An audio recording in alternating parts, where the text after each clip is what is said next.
Okay, so um, we are going to talk today a little bit about um community engagement and what, if any, responsibility we have to our communities, to our hometowns.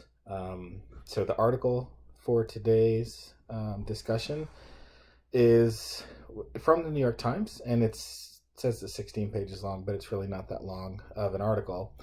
But it's basically a love letter from this woman, Michelle Anderson, about her hometown. She had moved away, gone to college, and thought she was going to go to the big city, make a life there, and she decided to return to her hometown and found that the opportunities to engage in her community were much higher in her small town than she would have expected. And so, what I want y'all to think about, some of you may come from big cities or from suburbs, or not sure where all of you came from, but I want you to think about, what your plans are for after college, and do we have an obligation to bring our talents and our skill sets back to our hometowns to help improve them. One of the challenges that rural communities are facing is the lack of opportunity, and we call it the rural brain drain, as the best and brightest from many of these small towns go off to college and end up going somewhere else where more opportunities exist. So bigger cities, other places where they can find better jobs, and so oftentimes in these rural communities, what's left behind are the lowest income, those who are really who are struggling. And so these towns see continued decline because um, there's not that vibrancy and the entrepreneurship and the creativity, that because the folks with that oftentimes leave and go somewhere else. And so it can be a real struggle in rural communities, particularly, to overcome that brain drain. And so I want y'all to think about, one, certainly the ways that we engage with our communities and our responsibility to engage with our communities.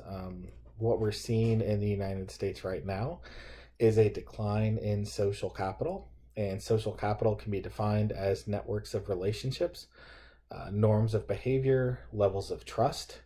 Those are what define social capital, and that's going away in a lot of our communities. And part of the problem is that we have a decline of social institutions.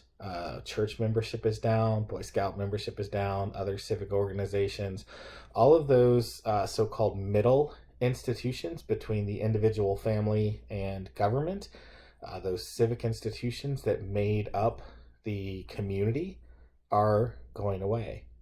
As rural populations decline, as people become more insulated, more isolated, we're losing our capacity to be in community with one another, because those institutions, the church, the Rotary Club, the Lions Club, all of those things are what brought people together. And so I've talked about this in class before. You may have a different political view from someone, your neighbor, but because you both go to the same church, you have a relationship with one another, and you have that connection. And so even though you may disagree politically, because you have that shared connection of church, you have a relationship, and so you're going to be friendly with one another. You're going to have better discussions and better communication than you otherwise might disagreeing politically. So what's happening in the United States today is that as we're losing those middle institutions, we're looking more and more to politics as our source of identity. Human beings are tribal in nature, and so we want to feel like we're part of a tribe. And so we're replacing the tribe of our shared churches, Lions Club, Rotary Club, bowling leagues, all of those things. We're replacing that with political tribalism.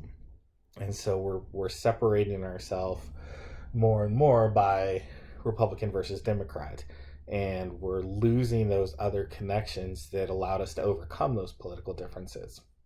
And so now what's happening is we're losing the capacity to communicate with one another. Um, so that's something we need to think about, of how we can contribute to civic organizations and community, really. So think about your own college experience. There's plenty of research that shows students who participate in clubs and social organizations and activities on campus are much more likely to graduate. They have higher graduation rates, they have better success because they're part of a community. They have a network of support. And so that's certainly important for y'all in your career here at UWRF, to find ways to be part of a community, to find a club or an interest group that you can be a part of, whether it's, there's the SALSA, which is the Sustainable, I don't even know what it stands for, but there's a club for basically every interest on campus. And so I would certainly encourage you to find those organizations, find those groups that you can be part of. Intramural sports, maybe the dorms have dorm clubs or dorm organizations you can be a part of, but any way that you can find a community to be a member of is helpful. It creates that social capital, it creates that sense of connection, and those people you meet within those organizations and those clubs become your support network. So when you're having a bad day, you've got someone you can call. When you're having trouble with homework, you've got someone that can help you with that. It's critical to have a social network around you to support you through hard times.